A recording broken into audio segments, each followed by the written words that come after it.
My name is Muriel Jenkins, 32 years old, and I never thought I would hear my own father tell me not to come back. Yet there I was, Christmas dinner falling silent around me, turkey growing cold on festive plates as those devastating words hung in the air. I packed my bags without a word that night, tears streaming down my face. The next morning, I made a decision that would change everything. I cut them off from the money I had been providing them for years. Before you continue watching, let me know where you are tuning in from, and please hit that like and subscribe button if family drama stories resonate with you. I should probably start by explaining how we got to that awful Christmas dinner. For the past 7 years, I have been the primary financial support for my family.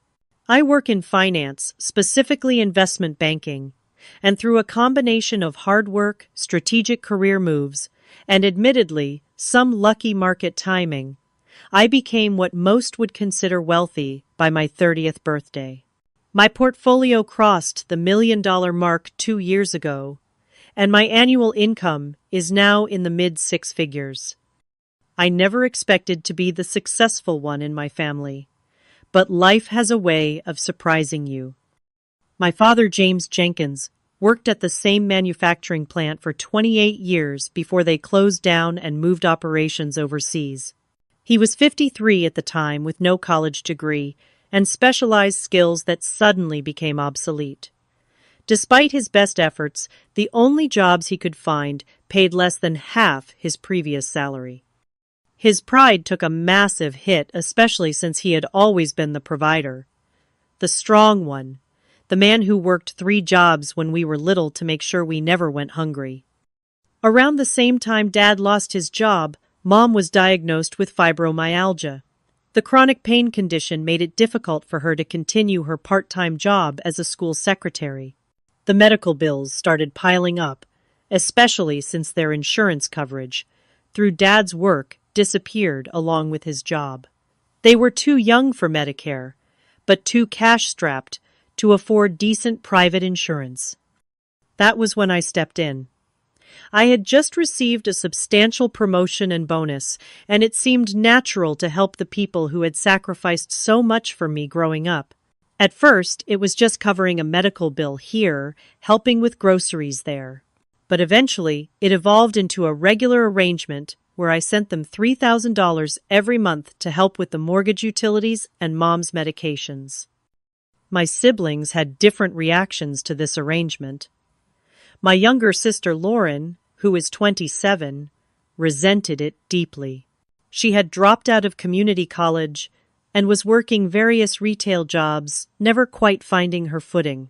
In her eyes, my financial success made her failures more apparent, and my helping our parents highlighted what she couldn't do.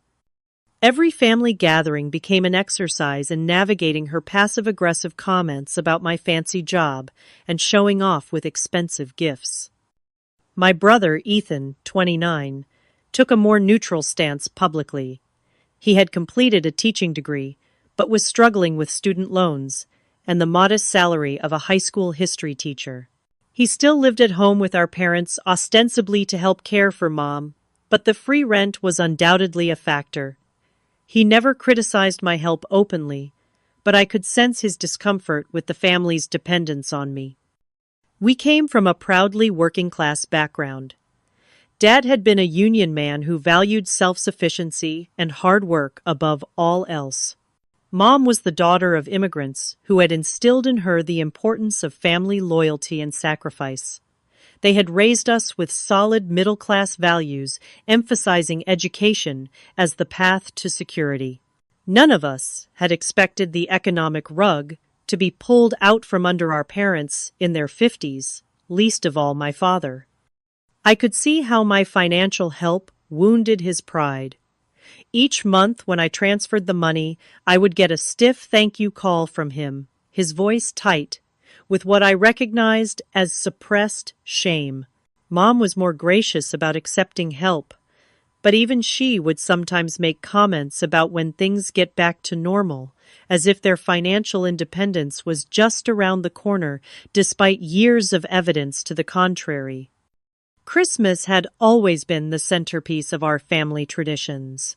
Mom would decorate every inch of their modest three-bedroom ranch house, and Dad would spend weeks selecting and wrapping thoughtful gifts, even in the leanest years. The holiday meal was a production that brought out Mom's Polish heritage, with 12 traditional dishes representing the 12 apostles. Even as tensions grew in our family, Christmas remained sacred ground, a time when grievances were temporarily set aside. This year, I had hoped things would be different, better. I had brought extravagant gifts, including a vacation package for my parents' upcoming 35th anniversary. I had also brought an extra $5,000 in cash as a holiday bonus of sorts, thinking it might help with the roof repair they had been postponing. I wanted to be generous, to use my good fortune to make their lives easier. The tension started early on Christmas Eve when I arrived. Lauren made a show of comparing her small handmade gifts with my professionally wrapped packages. Mom kept making comments about how I shouldn't have wasted my money on them. Dad was quieter than usual, starting his holiday drinking earlier than I remembered from previous years. I tried my best to keep the peace, complimenting Lauren's creativity, with her gifts helping Mom in the kitchen, despite her protests that I would find her methods too old-fashioned compared to my big city ways, and engaging Dad in conversations about topics he enjoyed.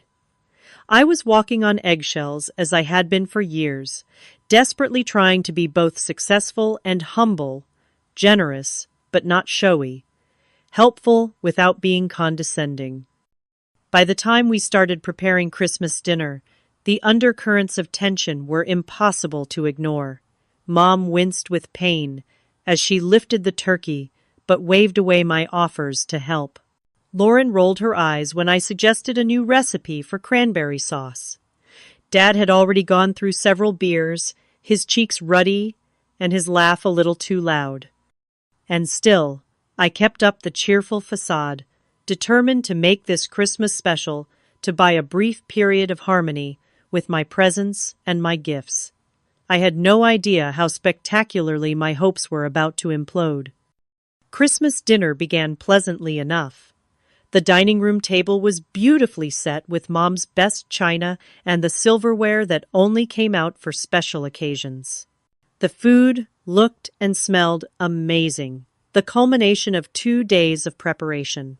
Dad had put on a button-up shirt, something I rarely saw him wear anymore, and Mom had done her hair the way she used to when I was a child. Even Lauren had made an effort, wearing the sweater I had sent her for her birthday instead of her usual sweatshirt. The first 20 minutes went smoothly as we passed dishes around and complimented Mom's cooking. We talked about safe topics, the unseasonably warm December we were having, the neighbors, over-the-top light display, the funny Christmas card from Aunt Sylvia with her 5 cats all wearing Santa hats. I started to relax, thinking maybe this year really would be different. "How's the new position treating you?" Muriel Ethan asked, as he reached for seconds of mashed potatoes. I smiled, grateful for his interest. "It's going well. Challenging, but in a good way. I just closed a major account last week that I've been working on for months." "Did they give you another big bonus for that?" Lauren asked, her tone just slightly pointed. "The compensation structure is complicated," I said, trying to downplay it. "But yes, there will be a performance incentive." Dad cleared his throat. "That's great, sweetheart. Real proud of you climbing that corporate ladder." There was something in his voice I couldn't quite identify, something that made me uneasy, despite the positive words. I quickly tried to change the subject. "How about you, Ethan? How are your students doing this year?" We managed another 15 minutes of safer conversation about Ethan's teaching challenges and some funny stories about his students. Mom talked about her garden club's plans for spring, and I asked genuine questions, relieved to have steered us to calmer waters. Then, Mom mentioned the roof. "We've got a small leak in the guest room now. she said with a sigh. Your father put a bucket under it, but we really need to get it fixed before winter gets worse. Have you called any roofers for quotes? I asked. Dad stiffened slightly. Been making some calls, waiting for better weather. My medication costs went up again too, Mom added. That new insurance plan isn't covering as much as they promised. I saw my opening to help. I actually brought some extra money for you guys for the roof and whatever else you need. Consider it part of your Christmas gift. The silence that followed was heavy. Dad put down his fork deliberately. We don't need charity, he said, his voice low. It's not charity, Dad. It's family helping family. You guys helped me through college. Now I can help you. Lauren snorted. Must be nice to throw money around. I turned to her, trying to keep my composure. I'm not throwing anything around. I'm trying to help with necessary expenses. We know you're trying to help, Honey, Mom interjected. We just don't want to be a burden. You're not a burden, I insisted. I'm fortunate to be in a position to help. I want to share my success with you. Dad took a long drink of his beer, his fourth of the evening. Sounds to me like you think your success means you know what's best for everyone. The tension in the room ratcheted up several notches. I could feel my heart rate increasing. That's not what I meant at all, I said carefully. Lauren jumped back in. You've always thought you were better than us even before the money. Now you just have the cash to prove it. That's completely unfair, I said, my voice rising, despite my efforts to stay calm. Is it Lauren pushed? Is that why Roger left, because he got tired of you thinking you were better than everyone else? The mention of my ex-fiancé felt like a slap. Roger and I had broken up 8 months earlier after he accused me of being too focused on my career and not enough on our relationship. It was still a raw wound. Lauren, that's enough, Ethan warned, finally intervening. What I'm just saying, what everyone's thinking. She buys people's affection because she doesn't know how to actually connect. I saw my mother's face crumple as she looked down at her plate. Dad was gripping his beer bottle so tightly, I thought it might break. Ethan looked uncomfortable, but said nothing more. I don't think that's fair, I finally said. I'm trying to help because I care about you all. The money isn't about buying affection. Dad looked up, his eyes slightly unfocused. Then why do you always have conditions? Why the lectures about budgeting and saving? Why the comments about the unnecessary expenses you see when you look at our bank statements? I felt my face flush with embarrassment and anger. Yes, I had made suggestions about their finances, but only because I could see patterns that concerned me. The lottery tickets Dad bought weekly, the online shopping packages that arrived at Mom's door with alarming frequency, the money they lent to Lauren that never seemed to be repaid. I just want to make sure the help I'm giving is actually helping in the long term, I explained, trying to keep my voice level. I want to see you become more financially stable, not less. So we're a project for you, a charity case that needs to follow your rules. Dad's voice was rising now. No, that's not what I meant, I protested. Mom tried to intervene.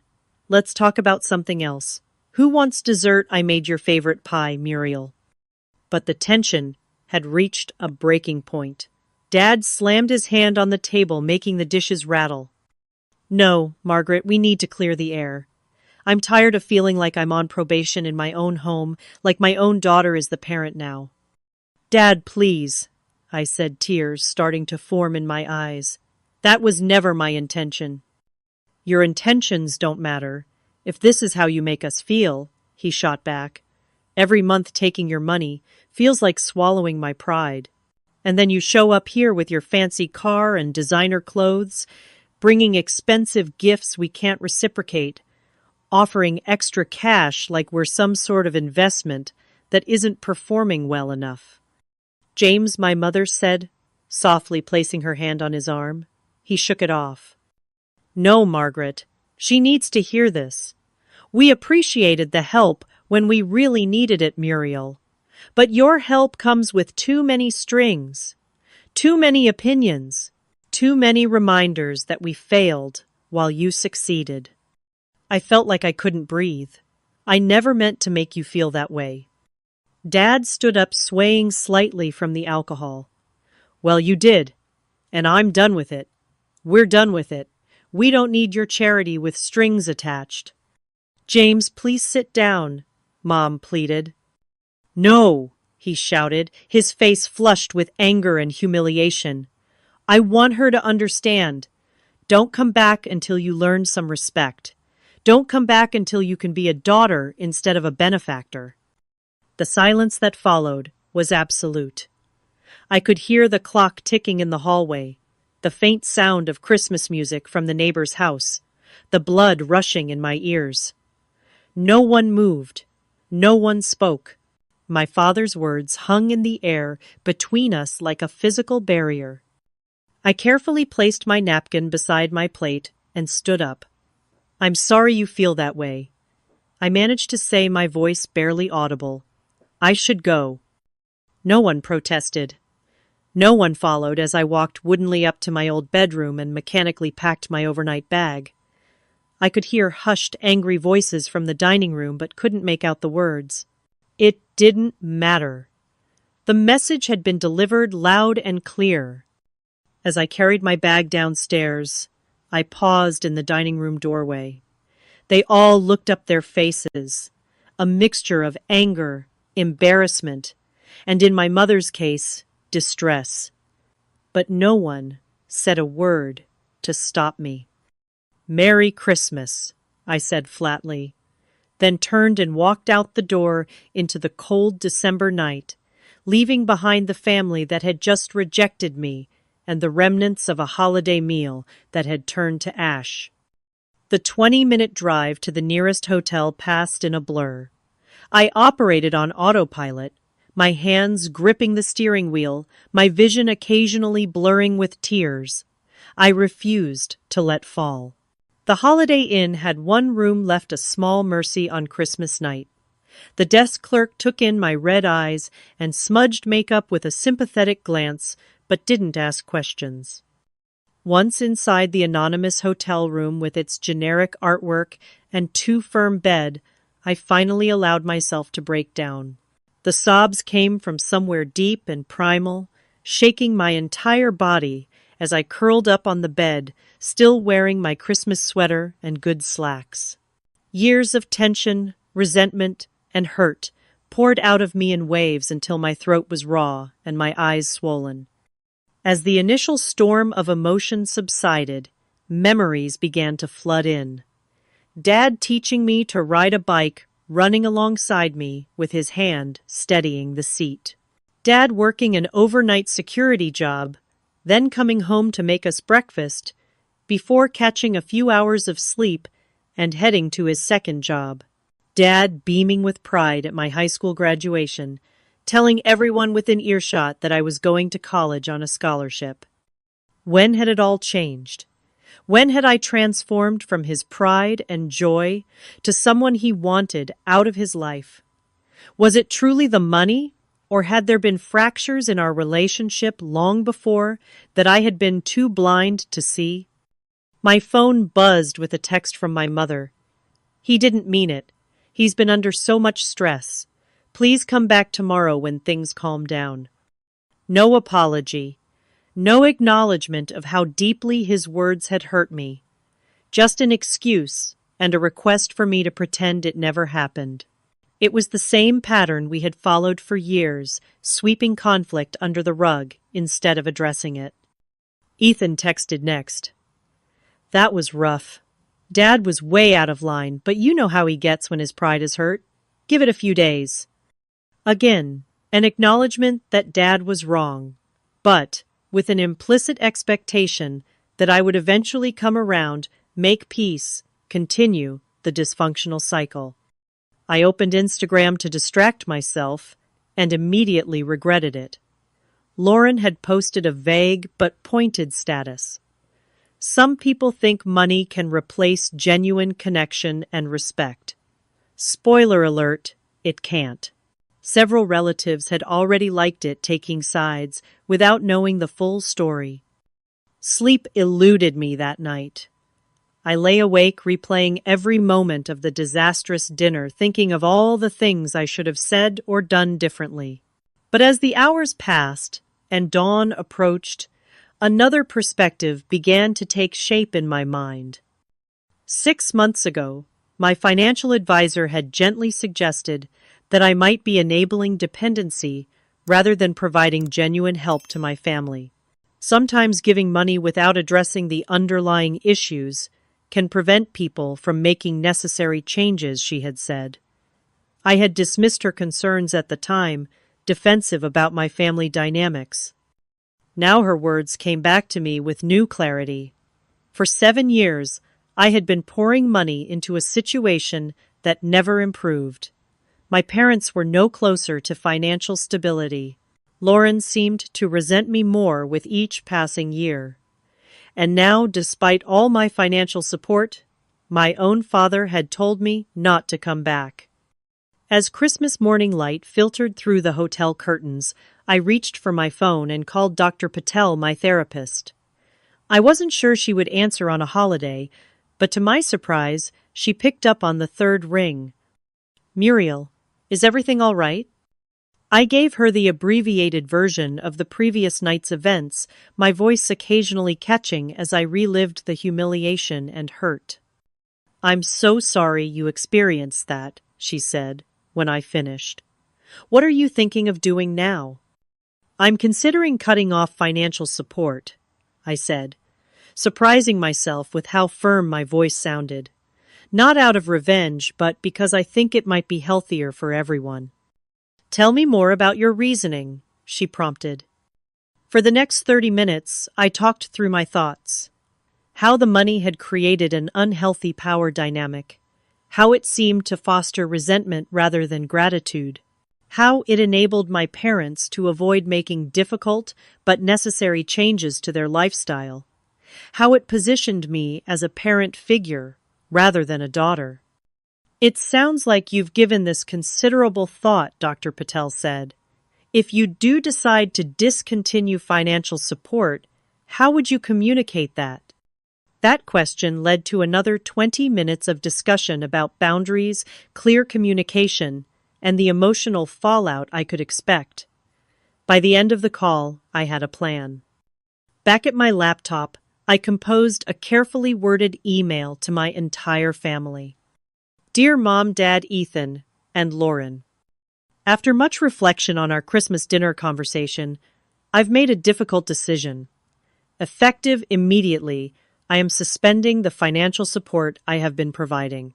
This is not intended as punishment, but as recognition that our current arrangement isn't healthy for any of us. Dad made it clear that my help comes with perceived strings and judgments that make him feel diminished. That was never my intention, but impact matters more than intent. I can see now that my financial involvement has complicated our family relationships in ways that money cannot fix. I love you all and want genuine relationships based on mutual respect and affection, not financial dependence. I believe we need space to reset our dynamics and find a healthier way to be family. For those concerned about immediate financial impacts, I've arranged for January's payment to be made as usual to give you time to adjust. After that, I encourage you to work with a financial counselor. I've included contact information for a nonprofit organization that offers free financial counseling services. I need some space right now, but I am open to conversations about rebuilding our relationships on new terms. With love, Muriel. I read it over 3 times before hitting send, then set up an automatic response to any family emails, directing them to resources rather than engaging directly. Finally, I temporarily blocked their phone numbers. I needed space to strengthen my resolve and protect my emotional well-being. The guilt was immediate, and overwhelming. Was I abandoning my family when they needed me? Was I being petty and vengeful? Would this irreparably damage relationships already strained to breaking point? But beneath the guilt was something else, something unfamiliar, a sense of having established a necessary boundary. For the first time in 7 years, I wasn't responsible for my family's financial well-being. The weight that lifted from my shoulders was so substantial I hadn't realized how heavy it had been until it was gone. I checked out of the hotel, bought myself breakfast at a quiet diner where the waitress didn't ask why I was alone on Christmas morning, and drove back to my apartment in the city. The 3-hour drive gave me time to strengthen my resolve. This wasn't about punishing my family. It was about creating space for healthier relationships to potentially grow. Whether they would see it that way was another matter entirely. The response was swift and exactly as I had anticipated. Within hours of sending my email, my inbox and voicemail were flooded with messages from family members. Mom's email was emotional manipulation in its purest form. How could you do this to us? After all, we sacrificed for you growing up. We gave you everything, and this is how you repay us. Your father is devastated, even if he's too proud to say so. Lauren's response was more direct. Wow. Just wow. Throwing a tantrum because Dad finally called you out. Real mature. Hope you enjoy your money since it's clearly all you care about. Ethan's message was more measured, but still clearly taking the family's side. I get that your feelings were hurt, but this seems extreme. They really do depend on your help. Please reconsider. Only my father remained silent, his absence from the barrage speaking volumes about his pride. I held firm to my decision not to engage immediately. I needed to establish that this boundary was real and not something they could push past with enough emotional pressure. Instead of responding, I threw myself into work, grateful that the week between Christmas and New Year's was typically quiet at the office. 3 days after Christmas, my phone lit up with notifications. Lauren had taken the conflict public, posting on Facebook. Funny how some people show their true colors when they don't get their way. Money really does change people, and not for the better. Family should come first, always. The post was vague enough that most people wouldn't know the details, but specific enough that our extended family and mutual friends would understand the reference. Comments poured in, most offering sympathy to Lauren without knowing the full story. A few distant cousins even reached out to me directly, asking what was going on and why I would abandon my parents. The public shaming stung, but I resisted the urge to defend myself in the same forum. Getting drawn into a social media war would only escalate the situation and force relatives to take sides in a conflict that wasn't theirs. New Year's Eve arrived, and for the first time in my adult life, I had no plans with family or friends. My usual social circle was largely composed of work colleagues who were all busy with their own holiday traditions. I ordered Chinese food, opened a bottle of good wine, and watched the ball drop alone in my living room, alternating between confidence in my decision and crushing doubt. Just as I was raising a solitary toast to the new year, my email pinged. It was from my mother with the subject line, "Emergency Room." My heart rate spiked as I clicked open the message. "Muriel, I didn't want to bother you since you've made your position clear, but I thought you should know I had to go to the emergency room yesterday for severe chest pains. The doctors say it was likely stress-induced. The bill is going to be substantial since our insurance deductible just reset for the new year. I'm not asking for anything, just thought you should know what's happening, Mom." The implicit request was clear despite her disclaimer. I sat with the email for a long time, wrestling with guilt and suspicion in equal measure. The timing seemed convenient, but I also knew my mother had legitimate health issues. After an hour of internal debate, I replied with a brief message, expressing concern for her health, and asking for an update on her condition, but not offering financial assistance. A week into January, I ventured to the grocery store closest to my parents' home, needing to restock my own kitchen, and admittedly curious if I might run into family.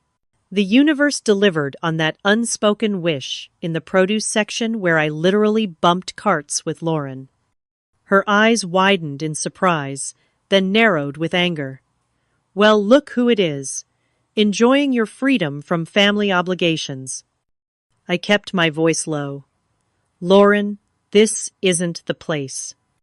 "Why not?" she said, voice rising. "Afraid people might learn what kind of person you really are." Several shoppers turned to look at us. I felt my face burning with embarrassment. "I'm not going to do this here," I said firmly. "If you want to have a real conversation, call me." "Oh, but you blocked our numbers," she shot back. "Real convenient way to avoid dealing with the consequences of your actions." An elderly woman nearby was now openly watching us, clearly invested in the unfolding drama. "I needed space," I explained, still trying to keep my voice down. "And this situation is more complicated than you're making it out to be." "Nothing complicated about turning your back on family when they need you," Lauren said loudly, clearly playing to our growing audience. "But I guess that's easy when you only care about yourself." I abandoned my half-filled cart and walked away, Lauren's voice following me. Running away again. That's becoming a pattern. The public confrontation left me shaken. On the drive home, I wondered if Lauren was right. Was I just running away from difficult situations? Was I being selfish and cold-hearted? The doubts crept in like a slow tide, threatening to erode my conviction. The next day, a package arrived at my door, with no return address. Inside were family photo albums, the ones my mother had meticulously maintained throughout my childhood. But these weren't intact, memories being returned to me. The photos had been cut into pieces, my face carefully removed from family pictures, leaving jagged holes where I once stood among my parents and siblings. The deliberate cruelty of the gesture took my breath away. This wasn't just anger or disappointment. This was calculated to cause pain, to communicate that I had been symbolically removed from the family just as I had been physically cut from the photographs. I sat on my floor, surrounded by the destroyed memories, and wept not just for the loss they represented, but for the revelation of how deeply dysfunctional my family relationships had become. No healthy family would respond to conflict this way, no matter how hurt they felt. My resolve was tested daily. My work performance suffered as I struggled to concentrate amid the emotional turmoil. My boss, Sandra, called me into her office after I missed a key deadline. "Is everything okay, Muriel? This isn't like you." I gave her a sanitized version of the family conflict, not wanting to appear unprofessional by delving into the full, messy reality. Sandra surprised me with her insight. "You know, I went through something similar with my brother a few years ago. Sometimes the hardest boundaries to set are with the people we love most. But that doesn't mean they aren't necessary." Her understanding gave me a much-needed boost. I wasn't crazy for establishing boundaries. I wasn't heartless for stopping a pattern that was hurting everyone involved, even if they couldn't see it yet. Still, as January turned to February, I questioned my decision almost hourly.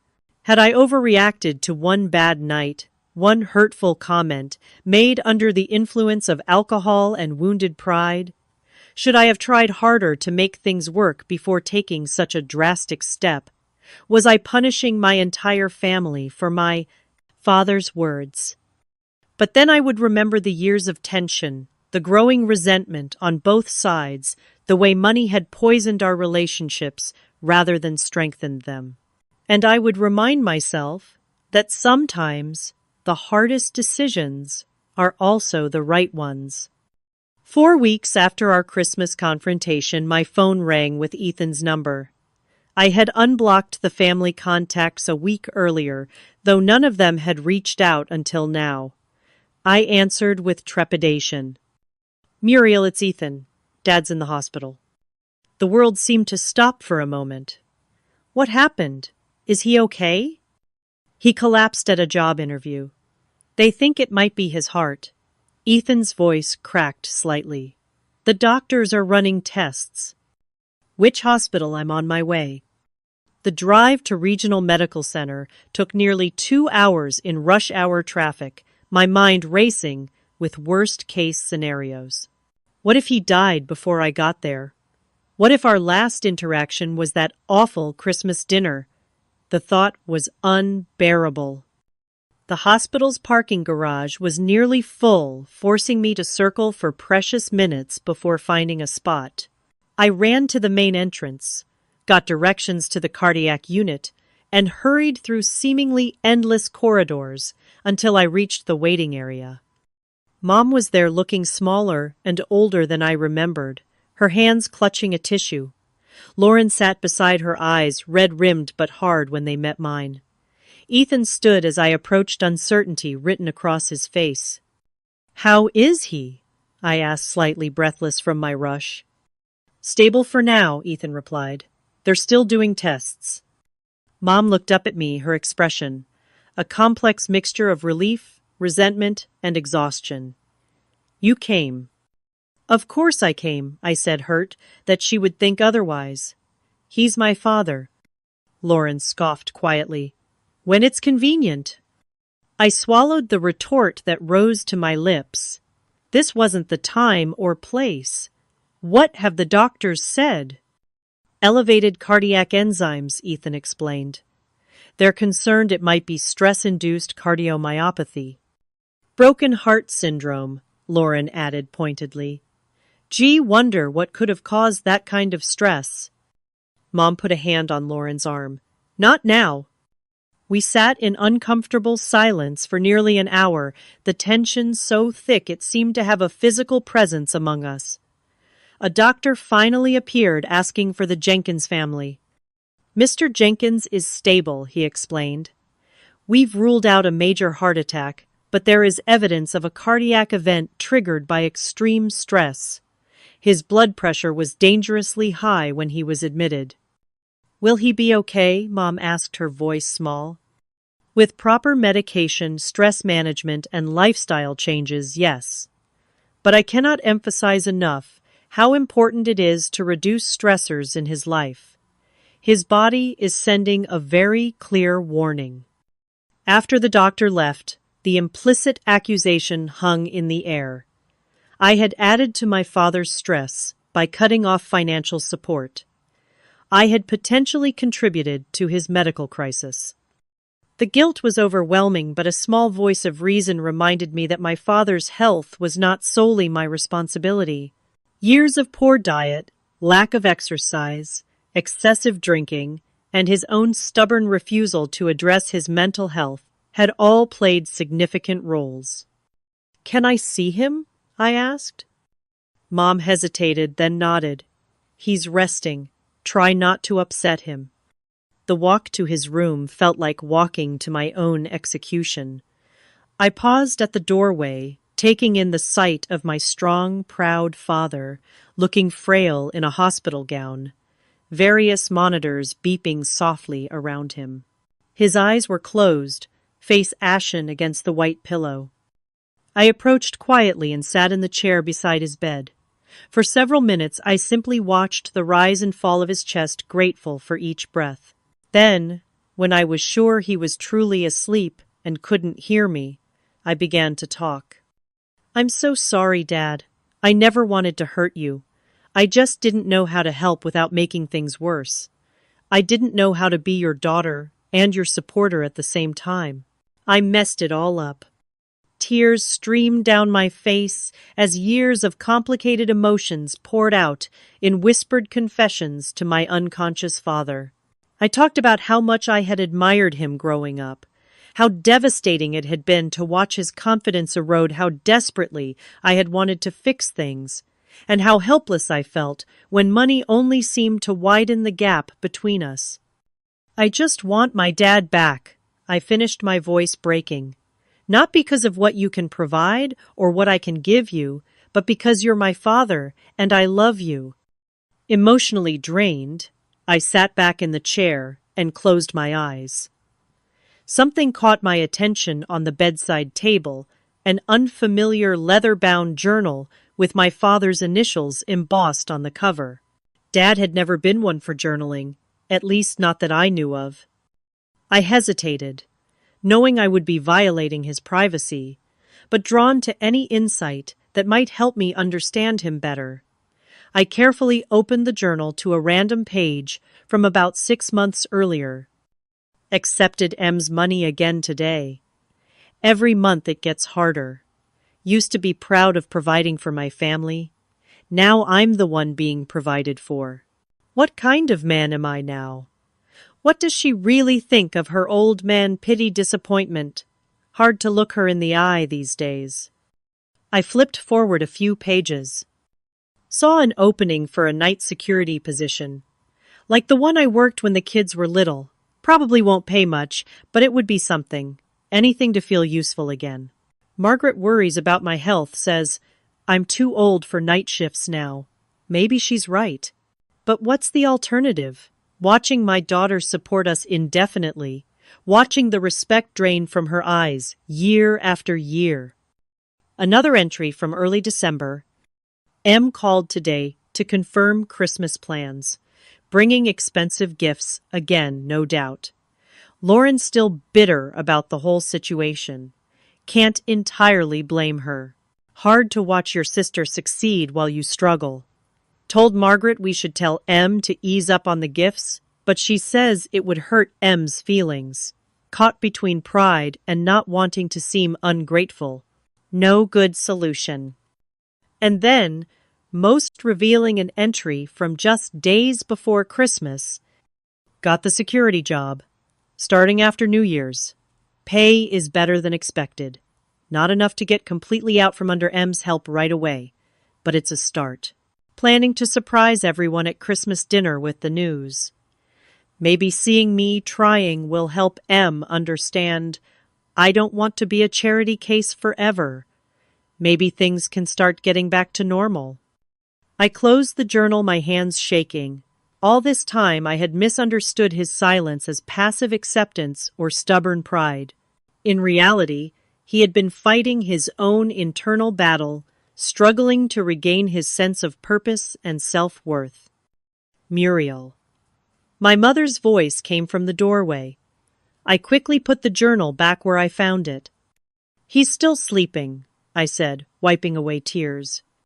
She nodded and came to stand beside me. After a moment of hesitation, she spoke. "He's been looking for work. Did you know that?" "No," I said honestly. "He never mentioned it." "He wanted to surprise you. To show you he was trying." She sighed heavily. His pride has always been his strength and his weakness. "Mom, I never meant to hurt him, to hurt any of you." She looked at me for a long moment. "I know that. Deep down, I think we all know that. But intentions and impact are different things."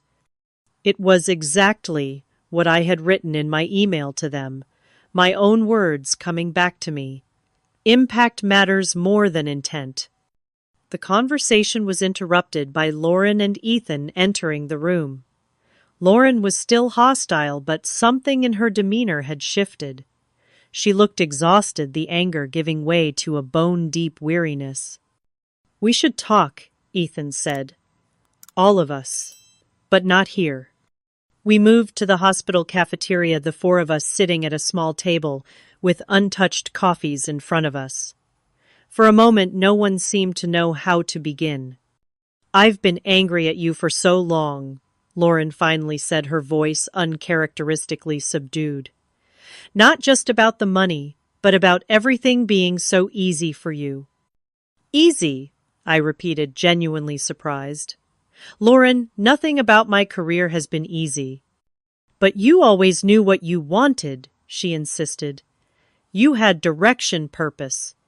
I've been floundering for years watching you succeed while I can barely make rent. And then you'd swoop in with your checkbook, making it impossible to even resent you properly because you were helping our parents in ways I couldn't. Her raw honesty caught me off guard. I had no idea you felt that way. How could you? We never actually talk about real things. We just dance around each other with polite small talk and passive-aggressive comments. Ethan nodded. She's right. This family has a serious communication problem. Mom looked down at her coffee. Your father and I never wanted to burden any of you with our problems. We thought we were protecting you. And I thought I was helping by throwing money at the problem instead of addressing the real issues I admitted. We've all been avoiding the difficult conversations. For the next hour, we talked more honestly than we had in years. Mom revealed how helpless she felt watching Dad struggle with unemployment and depression. Ethan confessed his embarrassment at still living at home in his late 20s.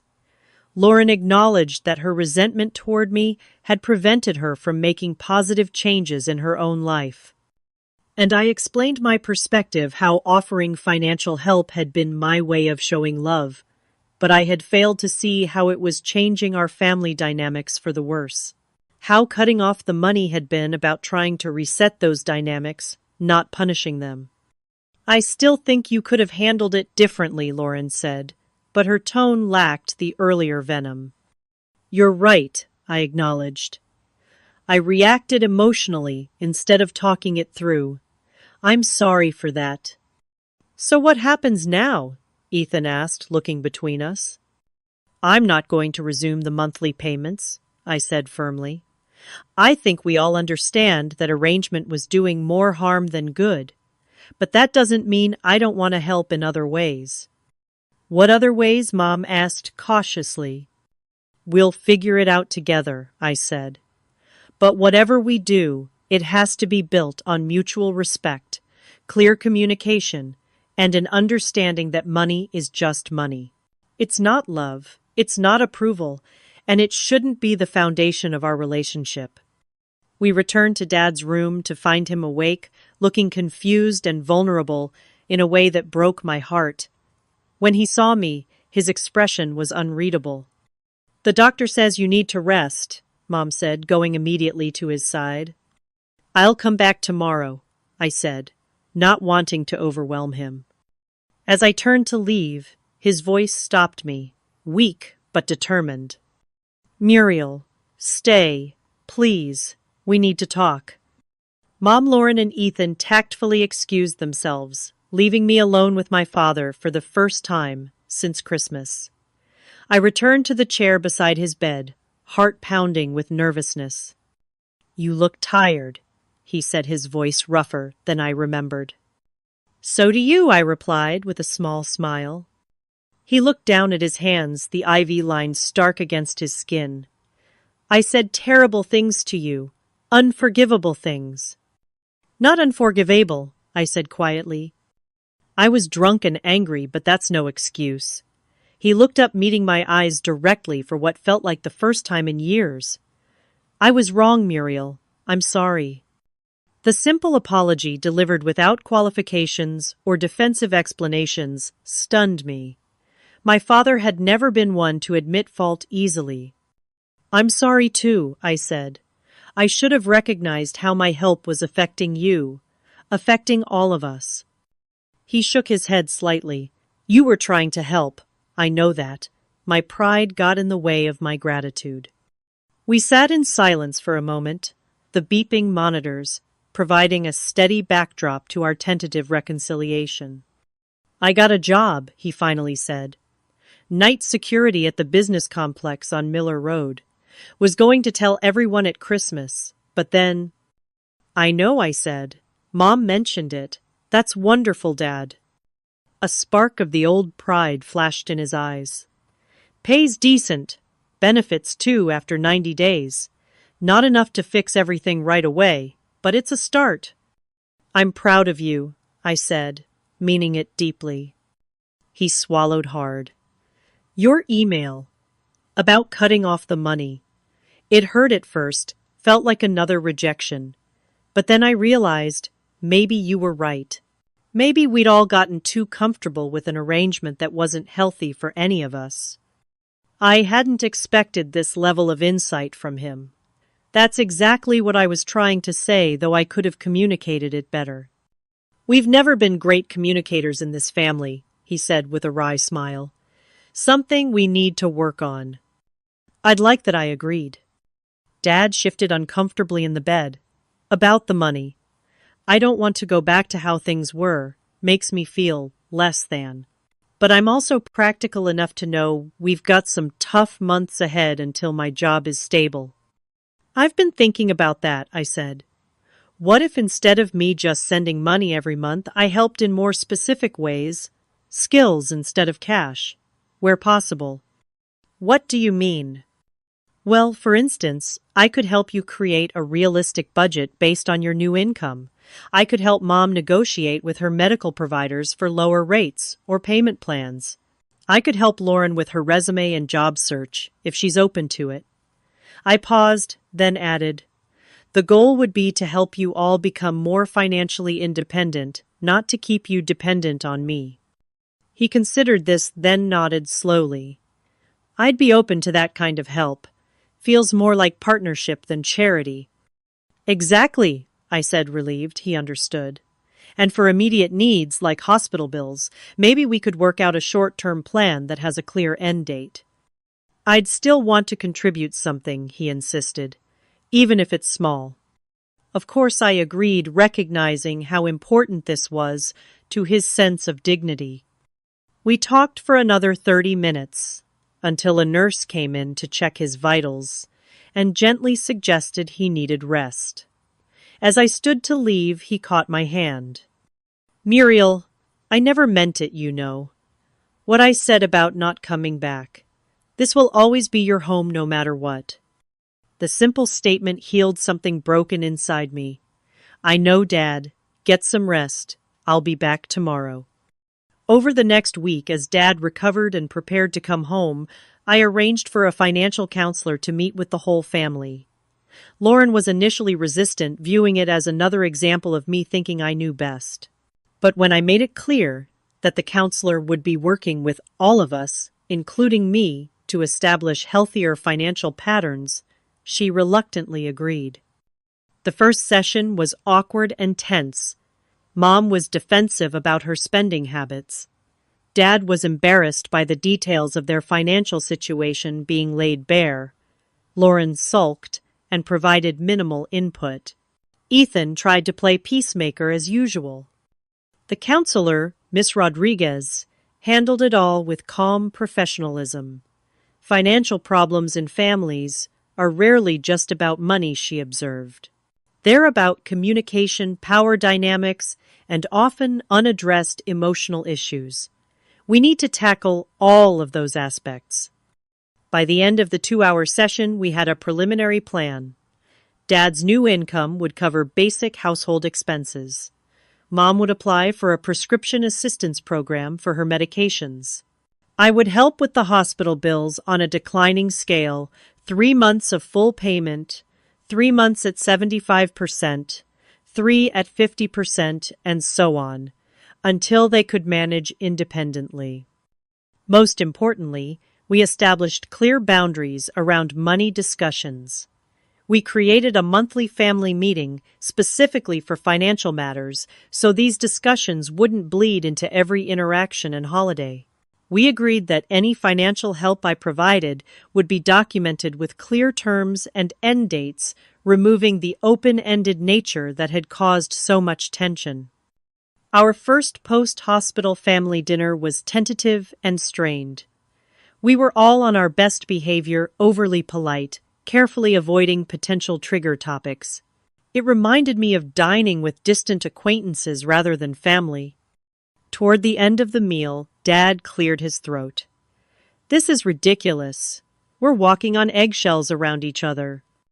James' mom cautioned, glancing at me nervously. No, Margaret, we need to be honest. This doesn't feel like family dinner. It feels like a business meeting, and that's not what I want for us. What do you want, Dad? I asked, curious rather than defensive. He thought for a moment. I want us to be able to disagree without it becoming World War III. I want to be able to ask my successful daughter for career advice without feeling like less of a man. I want Lauren to be able to celebrate your accomplishments without feeling diminished by them.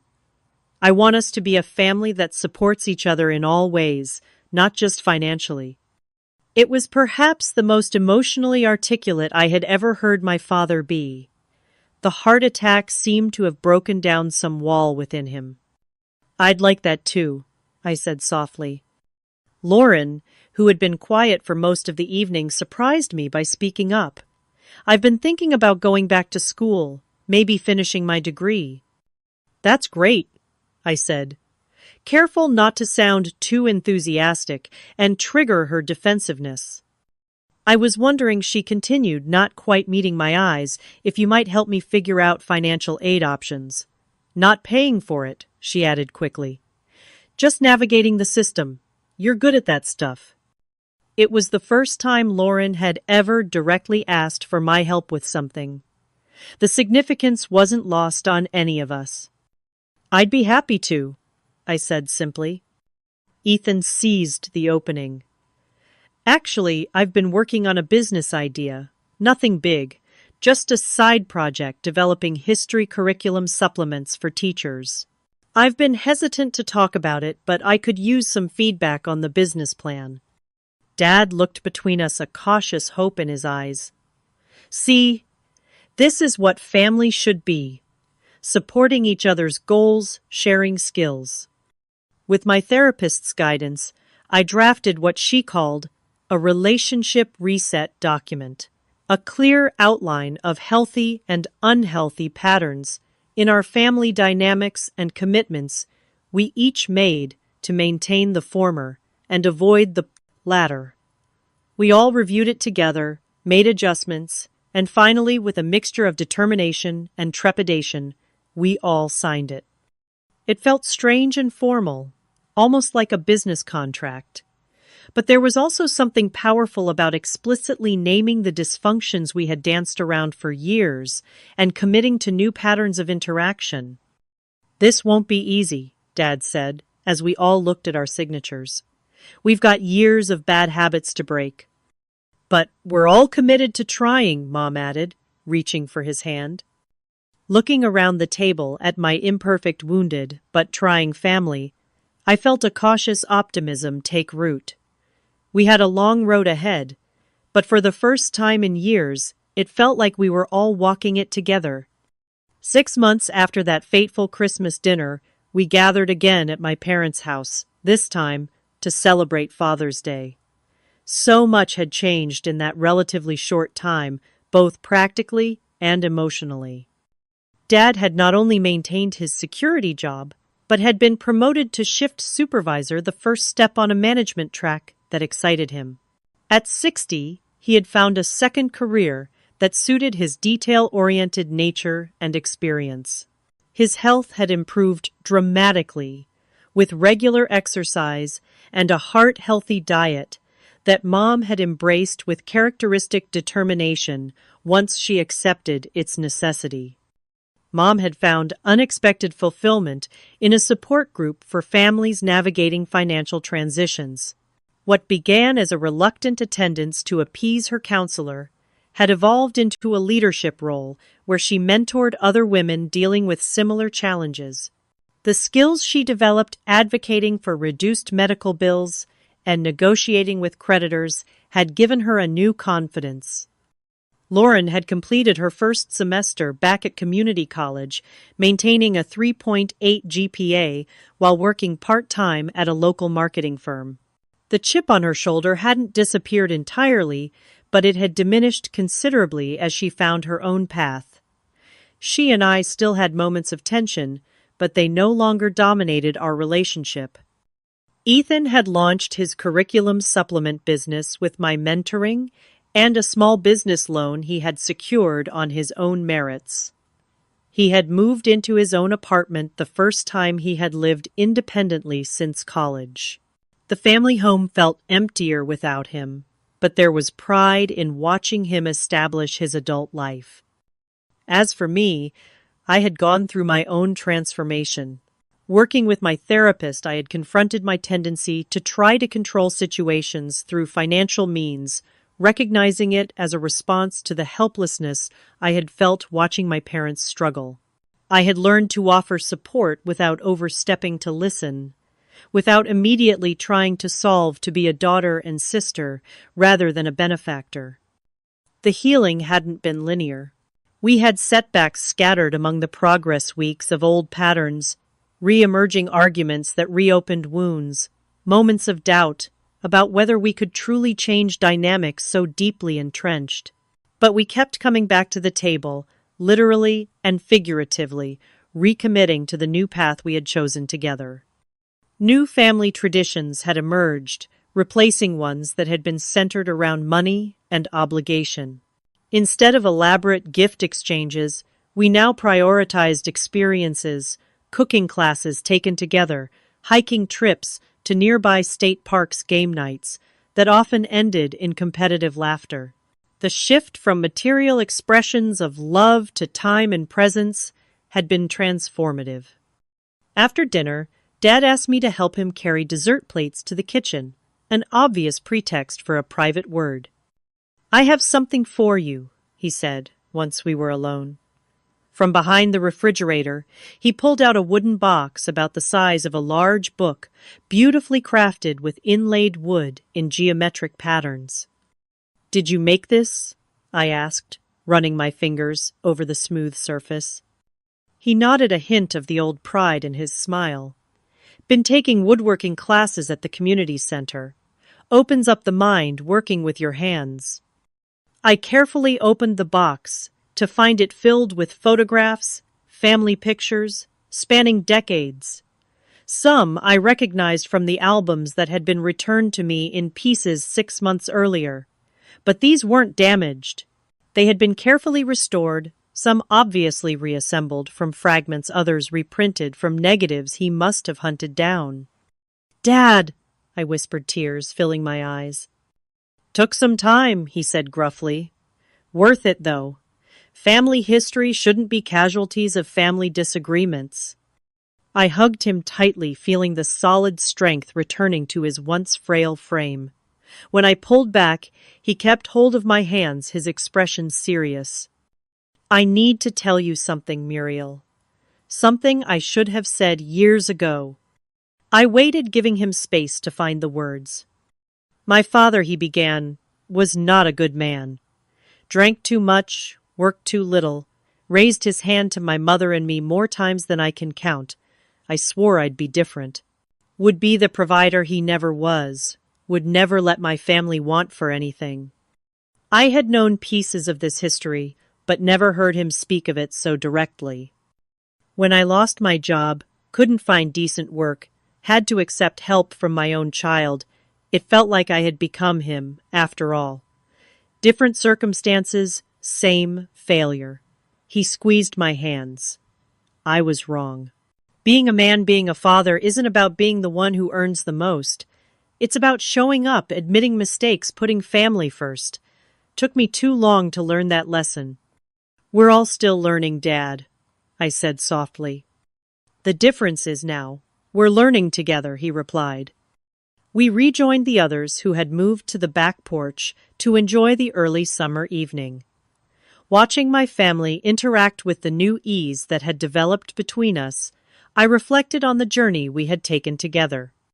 The hardest lesson I had learned was that true support isn't always financial, and that sometimes the most loving thing you can do is establish boundaries that encourage growth rather than dependency. Money had been both the connection and the barrier between us, a complex thread in the fabric of our relationships that had needed to be rewoven into a healthier pattern. I had also come to recognize how enabling differs from empowering, how my well-intentioned financial help had actually disempowered my family in subtle ways, undermining their agency and self-determination. True empowerment came from walking alongside them as they found their own solutions, offering guidance without taking control. Most profound was the understanding that love requires boundaries to remain healthy. Without them, love becomes distorted, twisted by resentment, obligation, and unspoken expectations. Establishing those boundaries had been painful, but they had created space for authentic connection to grow in place of transactional interactions. As the sky darkened and fireflies began to appear in the yard, Dad approached me with 2 glasses of iced tea. We sat side by side on the porch steps, a comfortable silence between us. "Remember what I said last Christmas?" he asked finally. I nodded, the words still capable of stinging, despite all our progress. "Well, I want to say the opposite now." He turned to look at me directly. "Please come back, Muriel. Not just to this house, but to being my daughter. Not my financial advisor or my safety net. Just my daughter, who I am incredibly proud of, not for what she earns or gives, but for who she is." "I'd like that," I said, my voice thick with emotion. "I'd like that very much." The journey wasn't over. We would still have disagreements, still struggle with old patterns that wouldn't disappear overnight. But we had found our way back to each other not through money or obligation, but through honesty, boundaries, and the hard work of rebuilding trust. And in that moment, watching the fireflies with my father, I knew that was worth more than any financial security I could have provided. Have you ever had to make a difficult decision about financial support in your family? How did you balance love with boundaries? I'd love to hear your experiences in the comments below. And if this story resonated with you, please hit the like button and subscribe to hear more stories about navigating complex family dynamics. Remember, sometimes the hardest choices lead to the most meaningful growth. Thank you for listening to my story, and I wish you wisdom and courage in your own family journey.